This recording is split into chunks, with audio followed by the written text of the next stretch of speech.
No, we need him to start the walk. We don't need anybody else to build. Come on. We're going to head down D Street if that's okay. Is that okay? No. You don't want to do that? You want to head down E instead? We can head down E. Okay. Everybody was chicken to be the first one to do a mural. And I started to get the property owners interested in the concept. It was very, very difficult. But Dan Dowling was the first one that said yes. So we started with this mural, and Bill's going to talk a little bit about where this came from and how it came about. Something crazy happened. Here we had a guy in a pickup truck trying to go from that end to here to deliver some furniture. An adventure. John was with his projector and computer all these were rose bushes behind you. He's in amongst the rose bushes trying to balance this. It was a lot of fun. Direction, and we would have been lost without him. So it was a fun mural actually to work on. We enjoyed it. Kelly Duttweiler. My managerial style was the way it usually is. I told them very little, and they did all the work. Okay? Former married life, I always felt like I was trying to, to make up for my sins as an artist, because I was always gone painting or something. So this is just it's autobiographical about, giving flowers to the ex-wife to try and make her happy, and you can tell that she's not going to be happy at all. Okay, and somehow the Postmaster General thought it was okay for this to be on the post office. He hadn't heard the story, of course. Briefly about this piece here is Joe Bellis. Well, my background is as a landscape painter, so I've always been interested in space and light, but these days I'm working with basic elements, dots and circles. But anyway, I had a nice quiet idea in mind, but then Bill did his mural. It was really loud and colorful. So I thought, okay, I better get colorful. So I'm kind of inspired by a lot of things. Discoveries happen in science these days.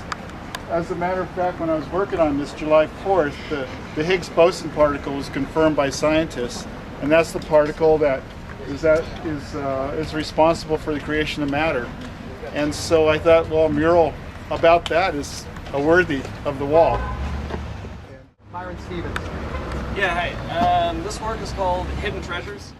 Hidden Treasures part was kind of a challenge to do with the size. I can honestly say I've never painted a piece of paper anything close to this big before. So I was like a little scared, didn't know if it was going to totally work or not, but had amazing help with everybody here. Children's writing that goes on there, but they didn't really want the graffiti looking on the chalkboard. They said that might encourage more graffiti.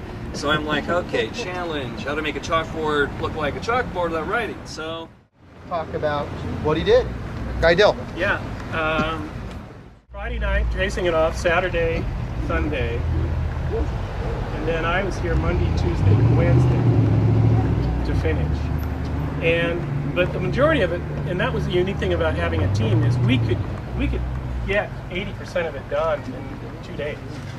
And they would just leave it to the artist to tweak it down to the way they wanted.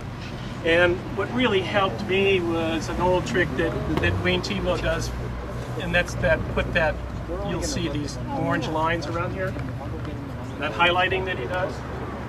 And when I started putting that in key spots, it started to be on the wall, in the wall instead of on the wall, And it started to settle in and just settle down, and I was willing to feel comfortable. So I thought, well, I will just outline them in paint. So I brought them in, and either through sunlight or car headlights, we outlined each other. And we geared up the next day and started painting. Guy was freaking out because I'm pouring paint, and he made me stop and go back and look. And I'm glad he did. I was getting a little too spontaneous about things. And Myron added his nice touches of the almost three-dimensional reality, the splashing itself.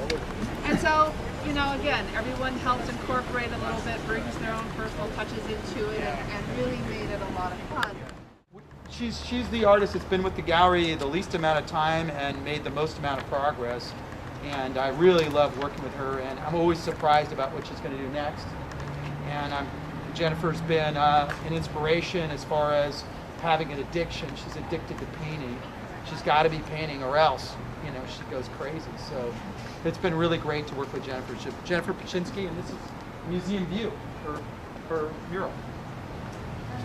Okay, when we started this, I was sort of in transition. I was doing these little pieces, and so John asked me to do a mural, and I was really glad to be a part of it, but it took me a few months to figure out what I was going to do. And also, when I was working on other people's murals, I just wanted to get in there and just paint, and I knew I always had to hold myself back, so when I thought when I do mine, I'm just going to go for it. Applied a little pressure, and I asked them to give us some money. The things that were on the list of what we wanted were a map. I thought they should pay for this, and they did. The second thing I asked them for was solar lights. Here is a solar light. You can see it's solar. It puts out 110 LEDs. It's a great light. Is intuitive, and in many cases I don't know when I'm done until I'm done. So there's not a direct path between the starting and the ending. There's a start and a middle and an end, and I have to know where I am. Eyes, because I didn't want to have these people recognized as individual elements, because they were a part of the whole canvas, if you will. It's over there. You want a map? You want a map? We're going on an art walk. We hope.